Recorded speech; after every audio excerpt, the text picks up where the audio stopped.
Turn ಒಂದು ತಪ್ಪು ಹೆಜ್ಜೆಯ ಅಪರಾಧ ಲೋಕ.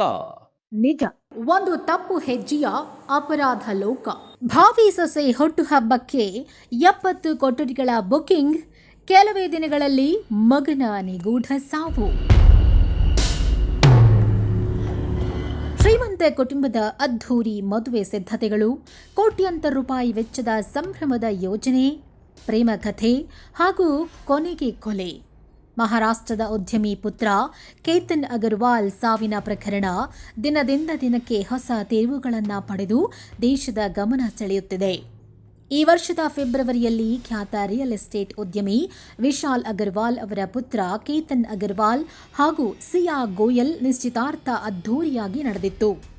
ಎರಡೂ ಕುಟುಂಬಗಳು ನವೆಂಬರ್ನಲ್ಲಿ ಭವ್ಯ ಮದುವೆಗೆ ಸಿದ್ಧತೆ ನಡೆಸ್ತಾ ಇದ್ದು, ಅದಕ್ಕೂ ಮುನ್ನ ಜೂನ್ 20ರಂದು ಸಿಯಾ ಗೋಯಲ್ ಹುಟ್ಟುಹಬ್ಬವನ್ನು ಮಹಾಬಲೇಶ್ವರದ ಪಂಚತಾರಾ ಹೋಟೆಲ್ನಲ್ಲಿ ಅದ್ಧೂರಿಯಾಗಿ ಆಚರಿಸಲು ನಿರ್ಧರಿಸಿದ್ದವು. ಈ ಕಾರ್ಯಕ್ರಮಕ್ಕಾಗಿ ಬರೋಬ್ಬರಿ 70 ಕೊಠಡಿಗಳನ್ನು ಬುಕ್ ಮಾಡಲಾಗಿತ್ತು ಅಂತ ತನಿಖೆಯಲ್ಲಿ ತಿಳಿದು ಬಂದಿದೆ. ಆದರೆ ವಿಧಿಯಾಟವೋ ಅಥವಾ ಪೂರ್ವ ನಿಯೋಜಿತ ಸಂಚೋ ಎಂಬ ಪ್ರಶ್ನೆ ಹುಟ್ಟುಹಾಕುವ ಘಟನೆ ಜೂನ್ 18ರಂದು ನಡೆದು ಹೋಗಿತ್ತು. ಸಿಯಾ ಗೋಯಲ್ ಹುಟ್ಟುಹಬ್ಬದ ಸಂಭ್ರಮದ ಬದಲು ಪುಣೆ ಸಮೀಪದ ಪ್ರಸಿದ್ಧ ಲೋಹಗಢ ಕೋಟೆಗೆ ಏಕಾಂಗಿ ಪ್ರವಾಸಕ್ಕೆ ಹೋಗುವಂತೆ ಕೇತನ್ ಅವರನ್ನ ಪುಸಲಾಯಿಸಿದ್ದಾಳೆ. ಲೋಹಗಢ ಕೋಟೆ ಬಳಿ ಟ್ರಕ್ಕಿಂಗ್ ವೇಳೆ ಕೇತನ್ ಅಗರ್ವಾಲ್ ಕಣಿವೆಗೆ ಬಿದ್ದು ಮೃತಪಟ್ಟರು ಎಂದು ಹೇಳಲಾಯಿತು. ಆರಂಭದಲ್ಲಿ ಎಲ್ಲರೂ ಇದನ್ನ ದುರದೃಷ್ಟಕರ ಆಘಾತವೆಂದೇ ನಂಬಿದ್ರು. ಕುಟುಂಬಕ್ಕೂ ಇದೇ ಮಾಹಿತಿಯನ್ನು ನೀಡಲಾಗಿತ್ತು.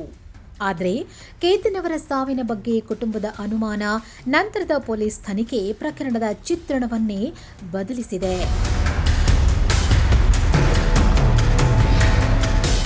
ತನಿಖೆಯ ವೇಳೆ ಸಿಕ್ಕ ಸಾಕ್ಷ್ಯಗಳು, ಮೊಬೈಲ್ ಕರೆಗಳ ವಿವರಗಳು, ಸಿಸಿಟಿವಿ ದೃಶ್ಯಗಳು ಹಾಗೂ ಸಾಕ್ಷಿಗಳ ಹೇಳಿಕೆಗಳು ಪೊಲೀಸರನ್ನ ಬೆಚ್ಚಿ ಬೀಳಿಸುವ ಮಾಹಿತಿಯತ್ತ ಕರೆದೊಯ್ದವು.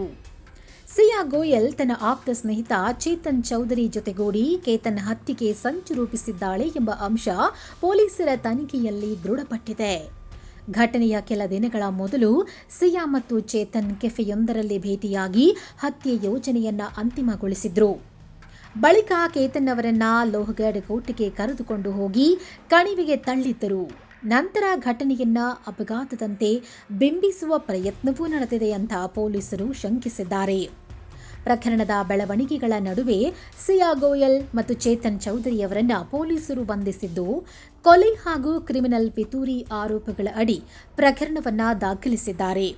ಇಬ್ಬರನ್ನು ಲೋನಾವಾಲಾ ಗ್ರಾಮೀಣ ಪೊಲೀಸ್ ಠಾಣೆಯಲ್ಲಿ ವಿಚಾರಣೆ ನಡೆಸಲಾಗುತ್ತಿದೆ. ಒಂದು ಕಡೆ ಭಾವಿ ಸೊಸೆಯ ಹುಟ್ಟುಹಬ್ಬಕ್ಕಾಗಿ ಕುಟುಂಬ ಅದ್ಧೂರಿ ಕಾರ್ಯಕ್ರಮ ರೂಪಿಸ್ತಾ ಇದ್ರೆ, ಮತ್ತೊಂದೆಡೆ ಭಾವಿ ವರನ ಸಾವಿನ ಸಂಚು ರೂಪಿಸಲಾಗುತ್ತಿದ್ದ ಈ ಪ್ರಕರಣವನ್ನ ಇನ್ನಷ್ಟು ಸಂಚಲನಕಾರಿಯಾಗಿಸಿದೆ. ಆದರೆ ಗಮನಿಸಬೇಕಾದ ಸಂಗತಿ ಏನೆಂದರೆ, ಈ ಪ್ರಕರಣ ಇನ್ನೂ ತನಿಖೆ ಹಾಗೂ ನ್ಯಾಯಾಂಗ ಪ್ರಕ್ರಿಯೆಯಲ್ಲಿದೆ. ಆರೋಪಗಳು ಪೊಲೀಸರ ತನಿಖೆಯ ಭಾಗವಾಗಿದ್ದು, ಅಂತಿಮ ಸತ್ಯಾಸತ್ಯತೆ ನ್ಯಾಯಾಲಯದ ತೀರ್ಪಿನ ಬಳಿಕವೇ ಸ್ಪಷ್ಟವಾಗಲಿದೆ.